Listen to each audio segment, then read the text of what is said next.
Assalamualaikum warahmatullahi wabarakatuh. My Waalaikumsalam. name is Anis Inshirah binti Abdul Rahim and I'm from College Permata Pintar. I've been wondering how to answer these questions if non-Muslim or an atheist ask me these questions. It sounds like this. If religious teach us to be a good person, to be kind to others, to remain peace and justice, why are there good atheists? Atheists has no religion, but some of them are still better than those who have religion. So what is the best way to explain if I or anyone here is asked these questions? Thank you. The sister has asked a very good question, that if religion teaches us to do good things and makes us a better human being, then there are some atheists who don't believe in God are yet better human beings. On the face of it, I agree with that, on the face of it. If you ask a normal human being, yes, they'll ask, why the atheist is better? See, the atheist is kind, he's honest, he's merciful, he's loving. That person may be believing in a religion, maybe a Muslim, maybe a Christian, but he's dishonest, he cheats. On the face of it, I agree with you. But if you really scrutinize, there's a difference of chalk and cheese. What is the meaning of a good human being is important. Many a times, first thing, what do you mean by humanity? And most of us will say a good human being is that who's kind, who's merciful, who's loving, who does not cheat, does not rob. I agree with all these things. But the best is a human being who thanks his creator. Imagine you have an employee who's very kind, very merciful, very loving and honest, but does not obey you. Will you give him a bonus? He's your employee. Very kind, very merciful, does not cheat, does not harm anyone. You tell him, do this work. He doesn't obey you. He doesn't thank you. For a good human being, for good, number one he has to do is thank his creator. If you cannot thank his creator and is helping his other fellow being, which is more important? Thanking your creator is more important or helping your fellow beings? It is like there is in an examination, there are 5 questions. One question is compulsory, you have to pass. Others are optional. From that 5, you answer any 2. But in that question 1, if you fail the test. The others is important, but yet you can pass. Something like you have to pass. And if you sit in the examination and the first question you don't get marks or get low marks, so will you pass the examination? Will you pass?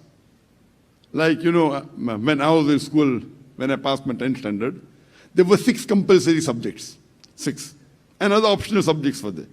Optional. In the 6 compulsory subject, if you fail English, history, geography, science, Hindi, 6. If you get in 5 subjects, 95 out of 100, and one subject you get 10 out of 100, will you pass to understand? Will you pass? No. You can't say, I got 95 in 5. All 6 are compulsory. You have to pass on all. Similarly, for a person to go to Jannah, as I mentioned earlier, in Surah Al-Asr, you have to pass in 4 subjects. Iman, righteous deed, watawasaw bil haq dawa, and watawasaw bil sabr. The atheist may be good in righteous deed, maybe in haq, maybe I'm saying. But in Iman, 0. Will he pass? Will he go to Jannah?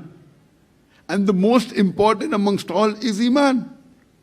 It's a compulsory and most important. So how can a human being good when he doesn't thank his creator? Yes, he may be good to his fellow human being, which is also important, but not more important than thanking your creator. I mean, this person working for you, he's helping the other companies. But he's not doing work of your company. What will you do? What will you do? You'll give him promotion? Sack him, correct. So Almighty God, who's the creator, who's given you this body, who's given you everything, this niyama, you are helping others. All the other companies will say, very good person is so and so. But he doesn't follow the rules of his company. Doesn't do the work of his company. Doesn't thank his boss. Doesn't follow the instruction. So that is the reason, and according to me, he is not a good human being. He will fail because the compulsory instruction he is not following. He is not following his boss. He will be good for the others. So that is the reason a Muslim cannot be a good Muslim until he is a good human being first. So every Muslim should be first a good human being. So if you compare a human being and a Muslim, human being is like person who's passing 10th standard. And Muslim means a person who's passed his graduation and post-graduation. So to be a Muslim, you have to be a first good human being. You have to be honest, you have to be kind. But in these things, if you get less marks, or even if you fail in one or two, yet Allah can forgive you. As Almighty God says in Surah Nisa chapter 4 verse 48 and Surah Nisa chapter 4 verse number 116, that Allah will forgive any sin if He pleases. But the sin of shirk, associating partners of God, He will never forgive. So the atheist doesn't believe in God. So others may think he is a good human being. For me, who has knowledge, I would say he is not a good human being. He may be good in certain aspects, but as a whole, compared to the other person who believes in religion, who passes in the main aspect and gets less marks in the others, yet he is a better human being than the atheist. But the best human being is that which passes in all the four criteria: has the iman, has righteous deed, believes in God, worships Him, is honest, does not lie, does not cheat, helps the other. He is the best. He will get Jannat al-Firdaus. Hope that answers the question. And stand in a line in front of Allah. And we all know this verse, subhanallah. وَجَاءَ رَبُّكَ وَالْمَلَكُ صَفًّا صَفًّا. And Allah and the angels will come in rows. And brothers and sisters, at that moment, the hardest part of the hereafter, the coming of hellfire. Imagine the scene again.